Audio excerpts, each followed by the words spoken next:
Hello students, welcome to my channel NCERT explore. जो आज हम चैप्टर स्टार्ट करने वाले हैं वो है चैप्टर नंबर 3। ठीक है, चैप्टर नंबर 3 ह्यूमन रिप्रोडक्शन। तो जो ह्यूमन रिप्रोडक्शन यानी कि चैप्टर 3 को आपके 7 पार्ट्स में डिवाइड किया गया है। तो सबसे पहले जो हम पढ़ेंगे वो है आपका मेल रिप्रोडक्टिव सिस्टम, फिर हम पढ़ेंगे फीमेल रिप्रोडक्टिव सिस्टम। ठीक है, मेल रिप्रोडक्टिव सिस्टम यानी कि स्पर्म की फॉर्मेशन होगी टेस्टिस के अंदर, उसके बारे में हम जो है डिटेल में पढ़ेंगे। उसके बाद सेकेंड ओवेरी की फॉर्मेशन होगी। ठीक है, यानी कि एग की फॉर्मेशन होगी ओवेरी के अंदर, तो हम उसके बारे में पढ़ेंगे। फीमेल रिप्रोडक्टिव सिस्टम के अंदर गैमेटोजेनेसिस के अंदर, गैमेटोजेनेसिस यानी कि क्या हो रहा है, गैमेट की फॉर्मेशन हो रही है। तो गैमेटोजेनेसिस के अंदर क्या हो रहा है, फॉर्मेशन ऑफ गैमेट्स के बारे में पढ़ेंगे। फिर हम पढ़ेंगे मेंस्ट्रुअल साइकिल के बारे में। फिर क्या होगा, फर्टिलाइजेशन होगा, गैमेट्स का फ्यूज़न होगा, फर्टिलाइजेशन होगा, हम उसके बारे में पढ़ेंगे। उसके बाद हम पढ़ेंगे प्रेगनेंसी एंड एम्ब्रियोनिक डेवलपमेंट के बारे में, और लास्ट में हम पढ़ेंगे पार्चुरेशन एंड लैक्टेशन के बारे में। तो सबसे पहला टॉपिक, जो सबसे फर्स्ट टॉपिक है हमारा, वो है मेल रिप्रोडक्टिव सिस्टम। उससे पहले मैं आपको कुछ पॉइंट्स क्लियर कर दूँ। देखो, स्टार्टिंग से हम क्या कर रहे हैं, एनसीईआरटी को कम्प्लीटली जो है पढ़ेंगे, उसमें हर एक पॉइंट को, हर एक टर्म्स को हम क्लियर करेंगे। तो एज यू अवेयर, आपको क्या कहा गया है, as you aware humans are sexually reproducing organism. आपको पता है कि जो ह्यूमंस होते हैं उनके अंदर एसेक्चुअल रिप्रोडक्शन तो नहीं होती, उनके अंदर कौन सी रिप्रोडक्शन होती है, सेक्चुअल रिप्रोडक्शन होती है। सेक्चुअल रिप्रोडक्शन का मतलब क्या है, जहाँ भी गैमेट्स का फ्यूजन हो रहा है। ठीक है, गैमेट की फॉर्मेशन हो रही है जहाँ पर, उसको हम एसेक्सुअल रिप्रोडक्शन कह सकते हैं। जहाँ क्या हो रही है, गैमेट की फॉर्मेशन हो रही है। ठीक है, गैमेट की क्या हो रही है, फॉर्मेशन। तो जहाँ गैमेट की फॉर्मेशन हो रही है उसे हम बोल सकते हैं कि एसेक्सुअल रिप्रोडक्शन। लेकिन जहाँ भी गैमेट्स का फ्यूज़न हो रहा है, ठीक है, उसे हम बोलते हैं सेक्चुअली रिप्रोड्यूसिंग ऑर्गेनिज्म। तो यहाँ पर क्या होता है, जो ह्यूमंस होते हैं वो कैसे होते हैं, सेक्चुअली रिप्रोड्यूसिंग ऑर्गेनिज्म होते हैं, और वीवीपेरस होते हैं। ठीक है, ओवीपेरस और वीवीपेरस। यहाँ पर ओवीपेरस का मतलब क्या होता है, जो भी जैसे कि आपने कुछ बर्ड्स देखे हैं, या जैसे कि हैन है, वो क्या करती है, अंडे देती है, वो बाहर देती है अपनी बॉडी के। ठीक है, वो होते हैं ओवीपेरस। वीवीपेरस क्या होते हैं, अंदर ही बॉडी के एक इंडिविजुअल अराइज होता है। ठीक है, जो उनकी यूट्रस की वॉल से अटैच रहता है, तो जो अंडे नहीं देते। ठीक है, तो उसे हम बोलते हैं वीवीपेरस, जो कौन होंगे, ह्यूमन बींग्स होते हैं। सबसे फर्स्ट टर्म आपको पता लग गया कि जो ह्यूमंस होते हैं वो कैसे होते हैं, सेक्चुअली रिप्रोड्यूसिंग ऑर्गेनिज्म होते हैं। सेक्चुअली रिप्रोड्यूसिंग से पता लग गया, जहाँ पर गैमेट्स का फ्यूजन होगा उसी को ही सेक्चुअली रिप्रोड्यूसिंग ऑर्गेनिज्म कहा जाता है, और वो क्या होते हैं, विविपेरस होते हैं। उसके बाद the reproductive events in the human inside include formation of gamete. यानी कि कौन कौन से जो रिप्रोडक्टिव इवेंट्स होंगे ह्यूमन के अंदर, सबसे पहले गैमेट का फॉर्मेशन होता है। ठीक है, कौन कौन से गैमेट होंगे, मेल के अंदर स्पर्म्स की फॉर्मेशन होगी, और यानी कि फीमेल के अंदर क्या होंगे, ओवम की फॉर्मेशन होगी, ओवेरी की फॉर्मेशन होगी। ठीक है, एग की फॉर्मेशन होगी। ठीक है, ओवेरी के अंदर उनकी क्या होती है, एग की फॉर्मेशन होगी। तो यहाँ पर क्या हो रहा है, गैमेट्स की फॉर्मेशन को, तो फॉर्मेशन ऑफ गैमेट को क्या कहा जाता है, गैमेटोजेनेसिस। मेल के अंदर किसकी फॉर्मेशन हो रही है, स्पर्म्स की, और फीमेल के अंदर किसकी होती है, एग की। तो जो ट्रांसफ़र होता है स्पर्म्स का इनटू द फीमेल, यानी कि जो स्पर्म्स का ट्रांसफ़र हो रहा है किसके अंदर, फीमेल के जेनिटल ट्रैक के अंदर, उसको कहा जाता है इंसेमिनेशन। इतना समझ आ गया। फर्स्ट हमने टर्म पढ़ी गैमेटोजेनेसिस, जहाँ पर क्या हो रहा है, गैमेट की फॉर्मेशन होती है, उसी को ही बोला जाता है गैमेटोजेनेसिस। फिर हमने नेक्स्ट पढ़ा इंसेमिनेशन, जब क्या होंगे, स्पर्म को जो है वो फीमेल की बॉडी में इंजेक्ट किया जाता है, उसको हम क्या बोलते हैं, इंसेमिनेशन। उसके बाद नेक्स्ट है आपका फर्टिलाइजेशन। फर्टिलाइजेशन क्या होता है, जब फ्यूज़न होता है गैमेट्स का। ठीक है, जहाँ पर क्या होगा, गैमेट का फ्यूज़न होगा और जाइगोट की फॉर्मेशन होगी, तो उसे क्या कहा जाता है, फर्टिलाइजेशन। ठीक है, कि जहाँ पर फ्यूज़न हो रहा है मेल और फीमेल गैमेट का, जिससे क्या हो रही है, जाइगोट की फॉर्मेशन हो रही है, उसी को ही फर्टिलाइजेशन कहा जाता है। अब तीन जो हैं आपके कंसेप्ट क्लियर हो गई। फर्स्ट गैमेटोजेनेसिस, गैमेटोजेनेसिस में क्या हो रहा है, गैमेट्स की फॉर्मेशन हो रही है। फर्टिलाइजेशन के अंदर क्या हो रहा है, इंसेमिनेशन में क्या हो रहा है, जो स्पर्म यहाँ पर प्रोड्यूस हुए थे अब उसको इंजेक्ट कर दिया फीमेल के अंदर। अब उसके बाद मेल और फीमेल दोनों गैमेट क्या होंगे, फ्यूज़ कर जाएंगे और क्या फॉर्म कर देंगे, जाइगोट, जिसको क्या कहा जाता है, फर्टिलाइजेशन कहा जाता है। फिर उसके बाद कैसे जो ब्लास्टोसिस्ट की फॉर्मेशन होती है, डेवलपमेंट होती है, वो आपको आगे आगे जैसे जैसे चैप्टर होगा पता लग जाएगा। ठीक है, तो आपको ये पता लग गया, follow by the formation development of blastocyst, और जो भी यानी कि एग फॉर्म होता है। ठीक है, फ्यूजन से क्या होगा, जो जाइगोट फॉर्म होता है वो कहाँ पर अटैच रहता है, वो यूट्रेन वॉल पर, जिसको बोलते हैं हम इम्प्लांटेशन। ठीक है, ये सब जो होगा फर्दर आप आगे पढ़ोगे। फिर की जाइगोट से क्या होगी, एम्ब्रियोनिक डेवलपमेंट होगी जिसको गेस्टेशन पीरियड कहा जाता है। फिर डिलीवरी होती है बेबी की, उसको पार्चुरेशन कहा जाता है, ठीक है। लैक्टेशन होता है जब मिल्क प्रोवाइड किया जाता है उसको। तो ये सारे के सारे आप आगे पढ़ोगे। अब हम सबसे पहले जो है डिस्कस करेंगे, सबसे फर्स्ट है आपका मेल रिप्रोडक्टिव सिस्टम। जो मेल रिप्रोडक्टिव सिस्टम है वो कहाँ पर लोकेटेड होता है, वो पेल्विस रीजन के, यानी कि लोकेटेड कहाँ होता है, पेल्विस रीजन के अंदर लोकेटेड होता है। अब मेल रिप्रोडक्टिव सिस्टम के बारे में हम पढ़ रहे हैं, तो इसके अंदर क्या क्या जो होता है इंक्लूड होता है, किस किस से मिलके बना होता है एक मेल रिप्रोडक्टिव सिस्टम। यहाँ पर होते हैं पेयर ऑफ टेस्टिस, ओके। फिर सेकेंड होगा एसेसरी डक्ट्स, थर्ड होगा ग्लैंड्स, और फोर्थ होगा एक्सटर्नल जेनिटेलिया। अब आपको सिर्फ नेम पता है, आपको नहीं पता कि एसेसरी डक्ट्स कौन से होंगे, ग्लैंड्स कौन से होंगे, एक्सटर्नल जेनिटेलिया कौन से होंगे। तो मैं आपको बताती हूँ। देखो सबसे पहले ऊपर क्या होती है, यहाँ पर ऐसे एब्डोमिनल कैविटी होगी, ठीक है। जहाँ से एब्डोमिनल कैविटी जो है, ऐसा नहीं है कि बिल्कुल ही सेपरेट हो जाती है, ठीक है। तो यहाँ पर क्या होते हैं, एब्डोमिनल कैविटी से कुछ मसल्स आती हैं जो कि हेल्प करती हैं कॉन्ट्रैक्शन में, ठीक है। किसके कॉन्ट्रैक्शन में, स्पम्स टेस्टिस के कॉन्ट्रैक्शन में। तो यहाँ पर क्या, एब्डोमिनल कैविटी सबसे ऊपर क्या होगी, एब्डोमिनल कैविटी। फिर उसके बाद नीचे जो होता है स्क्रोटम, जो है एक सैक लाइक स्ट्रक्चर जो है वो लटकी हुई होती है। वो बॉडी के बाहर क्यों होती है, स्क्रोटम यानी कि एक पाउच जैसी स्ट्रक्चर, सैक लाइक स्ट्रक्चर जो है वो बॉडी के बाहर क्यों होती है, क्योंकि स्क्रोटम के अंदर क्या है, टेस्टिस सिचुएटेड होते हैं, और टेस्टिस के अंदर क्या है, स्पर्म की फॉर्मेशन होती है। और स्पर्म को जो है वो बॉडी, यानी कि स्पर्म को कितना टेम्परेचर चाहिए प्रोड्यूस होने के लिए, 35 डिग्री सेल्सियस टेम्परेचर जो है चाहिए होता है। लेकिन हमारी बॉडी का जो टेम्परेचर होता है वो कितना होता है, 37 डिग्री सेल्सियस होता है। ये बात हमेशा याद रखना कि जो स्पर्म है, स्पर्म को प्रोडक्शन के लिए चाहिए 35 डिग्री सेल्सियस टेम्परेचर, लेकिन हमारी जो बॉडी का टेम्परेचर है वो कितना होता है, 37 डिग्री सेल्सियस टेम्परेचर होता है, ठीक है। तो यानी कि हमारी बॉडी के टेम्परेचर से कम भी 2 से 2.5 डिग्री सेल्सियस टेम्परेचर जो है वो कम चाहिए। तो इसीलिए जो ये हमारी बॉडी से बाहर की तरफ स्क्रोटम जो है वो लटका हुआ होता है, ठीक है। तो ह्यूमन बॉडी के बाहर की तरफ ये स्क्रोटम जो है लटका हुआ होता है, जिसके अंदर क्या होते हैं, टेस्टिस सिचुएटेड होते हैं। अब यहाँ पर क्या है, टेस्टिस दोनों साइड में। एक स्क्रोटम के अंदर यानी कि सैक लाइक स्ट्रक्चर के अंदर कितने टेस्टिस होते हैं, 2, यानी कि जिसको हम बोलते हैं पेयर ऑफ टेस्टिस प्रेजेंट होते हैं। अब इन टेस्टिस के अंदर क्या होते हैं, बहुत सारे कंपार्टमेंट्स प्रेजेंट होते हैं इन टेस्टिस के अंदर। ये क्या है, टेस्टिस, ठीक है। अब इन टेस्टिस के अंदर क्या है, बहुत सारे कंपार्टमेंट प्रेजेंट होते हैं। अब वो कंपार्टमेंट, उन्हें हम बोलते हैं टेस्टिक्यूलर लोब्यूल्स। ये कितने होते हैं, एक, यानी कि टेस्टिस के अंदर कम से कम 250 कंपार्टमेंट्स होते हैं, और इन्हें क्या कहा जाता है, टेस्टिक्यूलर लोब्यूल्स। एक टेस्टिस के अंदर कितने टेस्टिक्यूलर लोब्यूल प्रेजेंट होते हैं, 250, अप्रोक्स 250 जो हैं टेस्टिकुलर लोब्यूल्स जो यहाँ पर प्रेजेंट होते हैं, ठीक है। अब अगर हम इस टेस्टिकुलर लोब्यूल की अगर हम एक स्ट्रक्चर के बारे में बात करते हैं, तो एक टेस्टिकुलर लोब्यूल के अंदर प्रेजेंट होते हैं 1 to 3 सेमिनिफेरस टिब्यूल प्रेजेंट होते हैं, ठीक है। क्या प्रेजेंट होंगे, ऐसे 1 to 3 जो हैं सेमिनिफेरस टिब्यूल प्रेजेंट होते हैं, जिन सेमिनिफेरस टिब्यूल के अंदर स्पर्म की फॉर्मेशन होती है, ठीक है। अगर हम एक जो है, खाली हम एक यहाँ से क्या करते हैं, एक टेस्टिकुलर लोब्यूल की स्ट्रक्चर के बारे में पढ़ते हैं, तो यहाँ पर हमने लिया टेस्टिकुलर लोब्यूल। इसके अंदर क्या पाया जाता है, सेमनीफेरस टिब्यूल, ठीक है, सेमनीफेरस टिब्यूल पाए जाते हैं।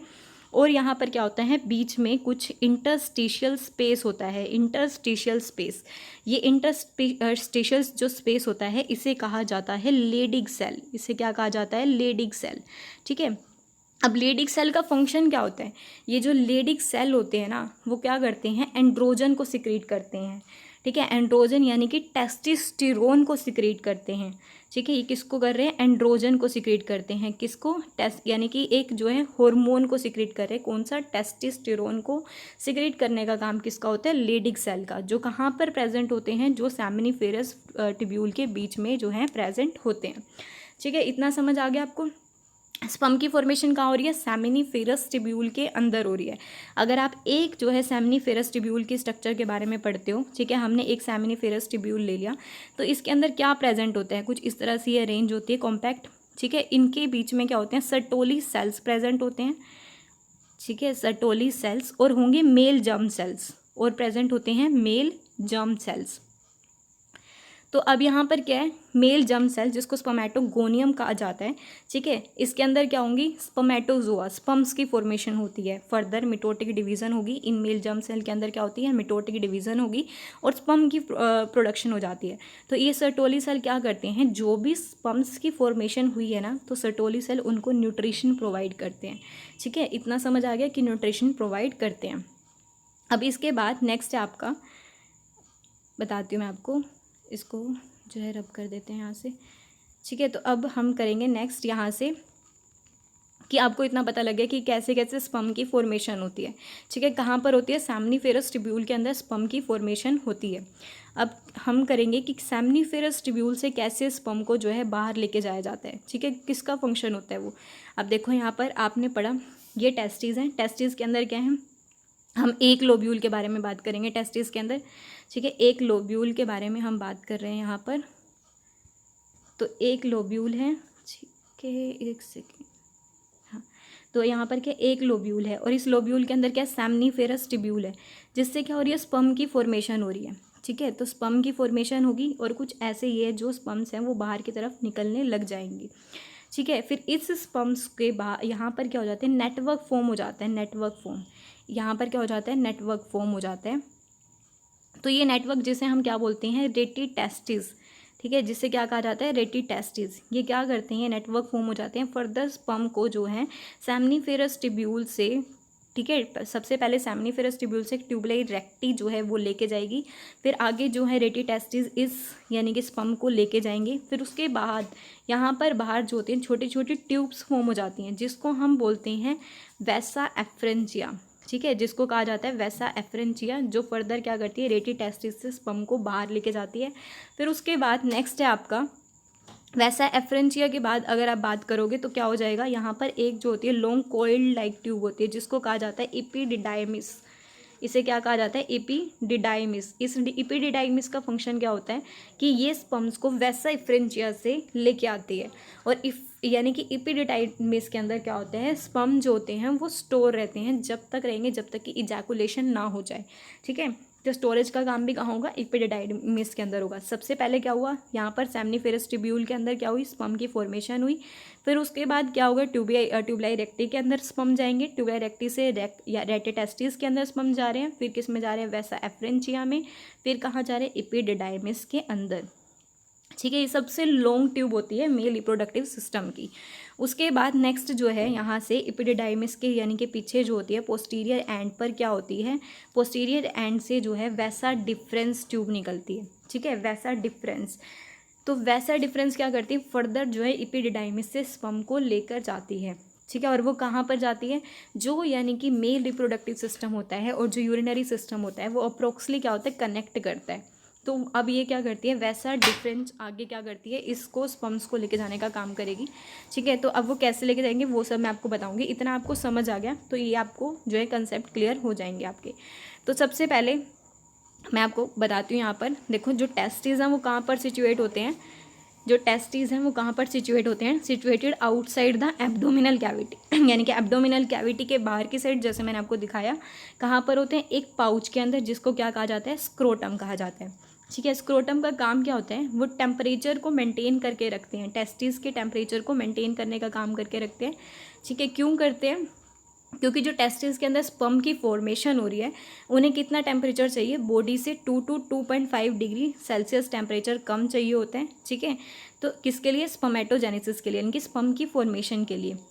तो अडल्ट के अंदर हर टेस्टिस का जो साइज़ होता है वो कैसा होता है, ओवल इन शेप का होता है। तो आप इसको कैसे लर्न कर सकते हो, 2, 3, 4, 5। अभी अगर आप टेस्टिस की बात करोगे तो यहाँ पर इनकी विड्थ कितनी हो गई, 2 to 3 सेंटीमीटर। अगर लेंथ की बात करोगे तो वो कितनी हो गई, 4 to 5 सेंटीमीटर।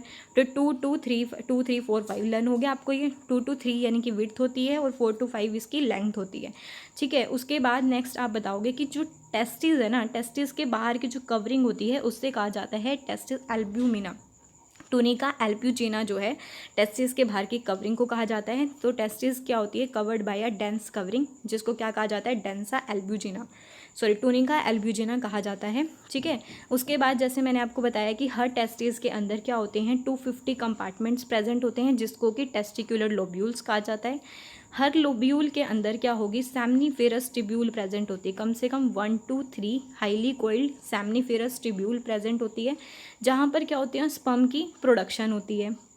ठीक है, उसके बाद मैंने आपको फिर उसके बाद बताया कि सेमनीफेरस ट्यूब्यूल के अंदर क्या होते हैं, 2 टाइप्स के सेल प्रेजेंट होते हैं। बताया ना कि 2 टाइप के सेल प्रेजेंट होते हैं, ऐसे कुछ स्ट्रक्चर हो गई। तो एक जो होगा इसमें मेल जर्म सेल्स होंगे, एक होंगे सर्टोली सेल्स। तो मेल जर्म सेल्स क्या होंगे, फर्दर मिटोटिक डिवीजन होंगी, तो ये क्या करते हैं, स्पर्म्स की फॉर्मेशन करते हैं। और सर्टोली सेल क्या करते हैं, इन स्पर्म्स को नरिशमेंट प्रोवाइड करने का काम करते हैं।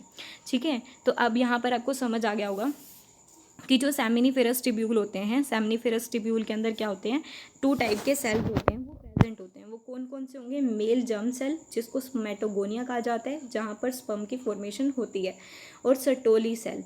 ठीक है, मेल जर्म सेल के अंदर मिटोटिक डिवीज़न होगी जिससे कि स्पर्म की फॉर्मेशन हो जाती है, और ये जो सर्टोली सेल है वो इस स्पर्म को न्यूट्रिशन प्रोवाइड करते हैं। ठीक है, उसके बाद जो सेमनीफेरस ट्यूब्यूल्स के बाहर का जो रीजन होता है उसे कहा जाता है इंटरस्टिशियल स्पेस, जिसके अंदर छोटी छोटी ब्लड वेसल्स होती हैं। ठीक है, उन्हें हम इंटरस्टिशियल सेल भी कहा जाता है और लेडिक सेल भी कहा जाता है, ये भी मैंने आपको बताया। फिर ये जो लेडिक सेल्स होते हैं उनका काम क्या होता है, ये सिक्रीट करते हैं या सिंथेसाइज करते हैं कुछ टेस्टिकुलर हॉर्मोन्स को, जिसको कहा जाता है एंड्रोजन्स या फिर टेस्टोस्टेरोन्स कहा जाता है। ठीक है, और कुछ जो है यहाँ पर इम्यूनोलॉजिकल यानी कि कॉम्पिटेंट सेल्स भी प्रेजेंट होते हैं। इतना समझ आ गया आपको। उसके बाद नेक्स्ट है आपका कि अब हम बात करेंगे एसेसरी डक्ट्स के बारे में। तो आप जो ये मेल रिप्रोडक्टिव स्ट्रक्चर होती है वो किस किस चीज़ से मिलकर बनी होती है, मेल रिप्रोडक्टिव स्ट्रक्चर जो है आपकी वो किस किस से मिलके बनी होती है। फर्स्ट होता है यहाँ पर, एक सेकेंड, फर्स्ट जो होता है वो कौन सा होगा, टेस्टिस, जिसके बारे में हमने बात कर ली है। टेस्टिस के अंदर स्पर्म की फॉर्मेशन हो रही है, और टेस्टिस क्या करते हैं कि कुछ हॉर्मोन्स को भी प्रोड्यूस करने का काम करते हैं। ये क्या होते हैं, प्राइमरी सेक्स ऑर्गन होते हैं। अब सेकेंडरी सेक्स ऑर्गन की अगर हम बात करते हैं तो वो कौन सी होती हैं, एसेसरी डक्ट्स। ठीक है, वो कौन सी होंगी, एसेसरी डक्ट्स। और एसेसरी डक्ट्स क्या होंगी, जो कि स्पर्म को ट्रांसपोर्ट करने का काम करते हैं। एसेसरी डक्ट का फंक्शन क्या होता है, जो स्पर्म को ट्रांसपोर्ट करने का काम करते हैं। ठीक है, तो स्टोर करने का और ट्रांसपोर्ट करने का काम करते हैं। अब सेमनीफेरस ट्यूब्यूल में जब स्पर्म की फॉर्मेशन हो जाती है तो उसको कौन लेके जाते हैं, रेटिटेस्टिस। ठीक है, फिर वैसा एफ्रिंचिया, फिर कौन लेके जाते हैं, एपिडिडाइमिस, एपिडिडाइमिस से वैसा डिफरेंस। तो ये चारों क्या करते हैं, ये चारों क्या हैं, एसेसरी डक्ट्स हैं। ठीक है, जो कि क्या करती हैं, स्पर्म को ट्रांसपोर्ट करने का काम करती हैं। उसके बाद अगर हम बात करें एसेसरी ग्लैंड्स की, तो एसेसरी ग्लैंड्स कौन से होंगे वो भी अभी आपको मैं बताऊंगी। ठीक है, तो मेल रिप्रोडक्टिव स्ट्रक्चर किस किस से मिलके बनी है, टेस्टिस से, और किससे मिलके बनी है, यानी कि एसेसरी डक्ट, और क्या होंगे, एसेसरी ग्लैंड्स होंगी, और एक्सटर्नल जेनिटेलिया होगा। टेस्टिस के बारे में आपको क्लियर हो गया। ठीक है, उसके बाद मैंने बताया, मैं आपको बताऊंगी अब एसेसरी डक्ट्स के बारे में। ठीक है, तो अब कैसा होता है, ये देखो आपका यहाँ पर क्या है, आपने एक जो है टेस्टिस ले ली। टेस्टिस के अंदर क्या थे, टेस्टिकुलर लोब्यूल प्रेजेंट थे। उस लोब्यूल में क्या था, सेमिनीफेरस ट्यूब्यूल था, जहाँ पर स्पर्म्स की फॉर्मेशन हो रही है। ठीक है, फिर यहाँ पर एक नेटवर्क फॉर्म हो जाता है जिसको रेटिटेस्टिस कहा जाता है। ठीक है, जिसे क्या कहा जाता है, रेटिटेस्टिस, जो इस स्पर्म को फर्दर जो है बाहर लेके जाते हैं। फिर यहाँ से यहाँ पर एक ट्यूब लाइक स्ट्रक्चर फॉर्म हो जाती है जिससे कहा जाता है वैसा एफ्रेंचिया। ठीक है, जो फर्दर इस स्पर्म को बाहर लेके जाएंगे, इसे क्या कहा जाता है, वैसा एफ्रेंचिया।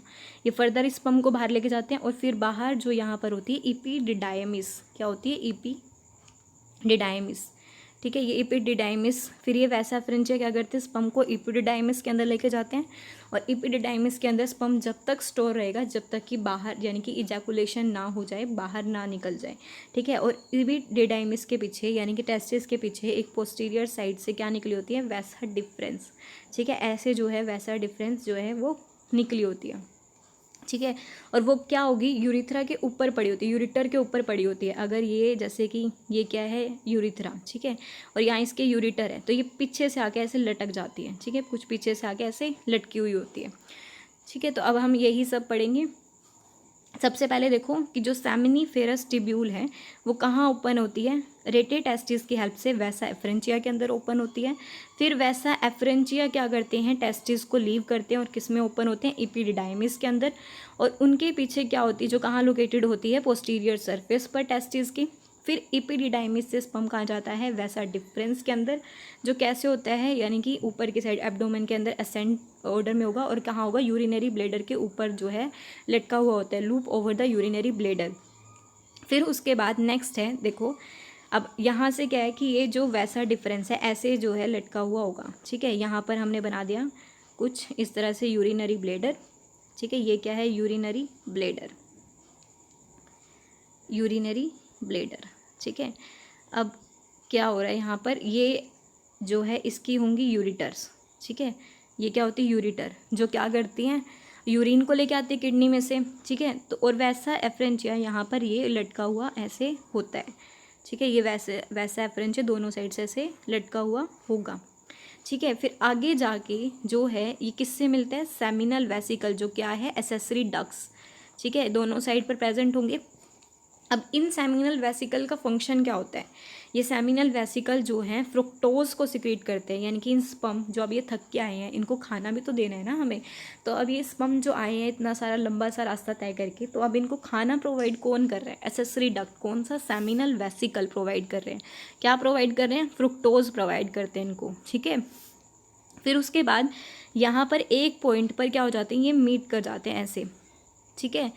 तो ये इसको क्या कहा जाता है, जहाँ पर वैसा डिफरेंस और यहाँ सेमिनल वेसिकल मीट कर रही है, ठीक है, उस पॉइंट को क्या कहा जाता है, इजैकुलेटरी डक्ट कहा जाता है, जिससे कि सिक्रेशन फर्दर यूरिथ्रा के अंदर जाता है। और वो सिक्रेशन कौन लेके जाता है, यहाँ पर होता है एक प्रोस्टेट ग्लैंड, ठीक है। प्रोस्टेट ग्लैंड क्या करता है, फर्दर इस सिक्रेशन को यूरिथ्रा के अंदर लेके जाएगा, ठीक है। इस तरह से इसका फंक्शन होता है। अब देखो यहाँ पर कि जो इपिडिडाइमिस है वो कहाँ पर लोकेटेड होता है, located along the posterior surface, मैंने आपको बता दिया। फिर जो इपिडिडाइमिस होते हैं लीड्स टू वैसा डिफरेंस, जो कहाँ पर होता है abdomen ascend to the abdomen, और उसके बाद ये यूरिनरी ब्लेडर पर लटका हुआ होता है। ये क्या करता है, एक डक्ट को रिसीव करता है, कहाँ से, सेमिनल वेसिकल से एक डक्ट को रिसीव करा, यानी कि ये वैसा डिफरेंस आकर सेमिनल वेसिकल में मिल जाता है, और ये कहाँ ओपन होता है, यूरिथ्रा में। और कैसे होता है, एक इजैकुलेटरी डक्ट की तरह, मैंने बताया ना कि सेमिनल वेसिकल प्लस में वैसा डिफरेंस मिलकर एक इजैकुलेटरी डक्ट की फॉर्मेशन कर लेते हैं, जिससे कि सारा सिक्रेशन अब कहाँ चला जाता है, यूरिथ्रा के अंदर, ठीक है। ये जो डक्ट होती है इजैकुलेटरी डक्ट, ये क्या करती है, ट्रांसपोर्ट, एक तो स्पर्म को ट्रांसपोर्ट का काम करती है और स्टोर करके रखती है, जब तक कि जो इजैकुलेशन ना हो, जब तक कि जो स्पर्म है वो बाहर ना निकल जाए, ठीक है। उसके बाद यूरिथ्रा जो है वो कहाँ से ओरिजिनेट होती है, यूरिनरी ब्लेडर से, और कहाँ पर एक्सटेंड होती है, ये यूरिथ्रा जो है एक्सटेंड होगी कहाँ पर, पेनिस में, ठीक है। और इसकी ओपनिंग को यहाँ पर क्या होगी, पेनिस में, और इसकी इस ओपनिंग को कहा जाता है यूरिथ्रल मीटस, इस ओपनिंग को कहा जाता है यूरिथ्रल मीटस। फिर नेक्स्ट है आपका, ये सब मैंने आपको बता दिया। उसके बाद हम बात करेंगे पेनिस के स्ट्रक्चर की।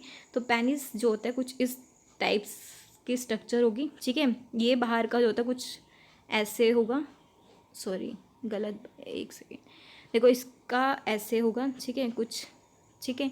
तो ये जो होगा बल्जिंग सा पोर्शन होगा, इसको कहा जाता है यहाँ पर ग्लांस पेनिस, ठीक है, इसको कहा जाता है ग्लांस पेनिस। ये जो होता है पेनिस होता है, इसके बाहर जो होती है स्किन जो होगी वो अटैच होती है, जिसको शाफ्ट कहा जाता है, ठीक है। स्किन जो होगी अटैच रहती है, लेकिन ग्लांस पेनिस पर जो स्किन है वो अटैच नहीं होती, बीच में इनका कॉन्टैक्ट नहीं होता, तो उस स्किन को कहा जाता है फोर स्किन। उसको क्या कहा जाता है, फोर स्किन कहा जाता है, ठीक है, फोर स्किन। उसके बाद नेक्स्ट पोर्शन है आपका, इतना समझ आ गया कि इसके बाहर की उसको क्या कहा जाता है, फोर स्किन। तो यहाँ से जब यूरिथ्रा से जो सारा का सारा सिक्रेशन आ रहा है किस किस का, देखो जो स्पर्म आ गए, स्पर्म सीमन के अंदर क्या होता है, 10% स्पर्म प्रेजेंट होते हैं, बाकी के सारा का सारा सिक्रेशन जो है वो किस किस से आ रहा है, बल्बोथ्रिल ग्लैंड से आ रहा है, प्रोस्टेट ग्लैंड से आ रहा है, और सेमिनल वेसिकल से आ रहा है, ठीक है। सारा सिक्रेशन कंटेन करते हैं सीमन, सिर्फ 10% स्पर्म होते हैं, और अब वो कहाँ से निकल जाते हैं, यूरिथ्रा की हेल्प से, यानी कि पेनिस से जो है बाहर निकल जाते हैं, ठीक है। यहाँ पर एक ओपनिंग होती है जिसको यूरिथ्रल मीटस कहा जाता है, तो ये बाहर जो है वो निकल जाते हैं। अब देखो इसके अंदर कैसे कैसे है कि जो पेनिस है, पेनिस क्या होता है, मेल एक्सटर्नल जेनिटेलिया होता है, किससे मिलके बना होता है, ये स्पेशल टिश्यू से मिलके बना होता है, जो कि हेल्प करते हैं किसमें, इरेक्शन में, ठीक है, इजैकुलेशन में हेल्प करते हैं, और जिससे कि पेनिस जो है, पेनिस का जो बी यानी कि सिक्रेशन निकल रहा है, जो सीमन निकल रहा है, वो उसको फीमेल के जेनिटेलिया पार्ट के अंदर क्या करते हैं, फीमेल की बॉडी के अंदर इंजेक्ट करते हैं, ठीक है। जो भी स्पर्म है, स्पर्म को या सीमन को वो क्या कर देते हैं, फीमेल की बॉडी में इंजेक्ट करने को हम बोलते हैं इंसेमिनेशन। जो इनलार्ज पार्ट होता है, जो मैंने नीचे वाला पार्ट आपको बताया, जो इसका इनलार्ज पार्ट होता है, ठीक है, उसे क्या कहा जाता है, एक सेकेंड, जो इसका इनलार्ज पार्ट होता है कुछ इस टाइप्स, ठीक है, जो भी है आपको पता लगे कि जो इनलार्ज पार्ट होता है उसे क्या कहा जाता है, ग्लैंस पेनिस कहा जाता है, जिसके बाहर लूज फोल्ड स्किन होती है जिसको कि फोर स्किन कहा जाता है, ठीक है, जो कि अटैच नहीं होती, अंदर से लूजली लटकी हुई स्किन होती है जो कि इजैकुलेशन के टाइम पे पुश बैक कर सकती है, ठीक है, तो उसे फोर स्किन कहा जाता है। अब मेल एसेसरी ग्लैंड कौन कौन से हैं, जो सेमिनल वेसिकल है, ठीक है, फिर प्रोस्टेट ग्लैंड और बल्बी यूथरल ग्लैंड, ये सारे क्या होते हैं, एसेसरी ग्लैंड्स होते हैं। सीमन के अंदर सिर्फ 10% स्पर्म होता है, बाकी के सिक्रेशन जो हैं ये सिक्रीट कर देते हैं कुछ चीज़ों को, जैसे कि सेमिनल वेसिकल से फ्रुक्टोज सिक्रीट होता है, ठीक है। उसके बाद प्रोस्टेट ग्लैंड से क्या होते हैं, कुछ आयंस, फोस्फेट आयंस रिलीज़ कर देते हैं। सीमन को कलर देने का काम भी प्रोस्टेट ग्लैंड करते हैं। सीमन को ओडर, सीमन का जो स्मेल होती है, सीमन से जो स्मेल आती है उस वो भी किसकी वजह से आती है, प्रोस्टेट ग्लैंड से कुछ सिक्रेशन की वजह से आती है। और बल्बोइथरल ग्लैंड से कुछ म्यूकस रिलीज़ होता है, ठीक है। म्यूकस क्या करता है, जब भी इजैकुलेशन के टाइम पर लुब्रिकेशन में काम करता है, ठीक है। तो इन सिक्रीशन से स्पर्म के अंदर बाकी क्या करते हैं, सिक्रीशन कुछ सिक्रीट कर देते हैं, 10% जिसमें स्पर्म होता है, बाकी क्या होते हैं, कुछ फ्रुक्टोज हो गया, म्यूकस हो गया, ठीक है। जो कौन सिक्रीट कर रहे हैं, ये एसेसरी ग्लैंड्स कर रहे हैं। तो secretion of this glands constitute the seminal plasma. तो इन ग्लैंड से जो सिक्रीशन निकल रहा है वो किसको बनाते हैं, सेमिनल प्लाज्मा को, जिसके अंदर क्या होता है, फ्रुक्टोज। फ्रुक्टोज कहाँ से आते हैं, अभी मैंने आपको बताया फ्रुक्टोज कहाँ से आते हैं, सेमिनल वेसिकल से। कुछ कैल्शियम या फोस्फेट के आयंस कहाँ जाते हैं, प्रोस्टेट ग्लैंड से आते हैं। और यहाँ पर क्या, और सर्टेन एंजाइम्स जो हैं वो सिक्रेट होते हैं, वो सब मिलकर क्या करते हैं, सेमिनल प्लाज्मा को फॉर्म करते हैं। और जो बल्बिथरल ग्लैंड से जो म्यूकस निकलता है वो किस में हेल्प करता है, पेनिस की लुब्रिकेशन में हेल्प करता है, ठीक है। तो इस तरह से आपका था जो मेल रिप्रोडक्टिव सिस्टम मैंने आपको करवा दिया है कंप्लीट अच्छे से। उसके बाद भी अगर आपको कोई डाउट हो तो आप जो है कमेंट सेक्शन में कमेंट करके बता सकते हो। Thank you.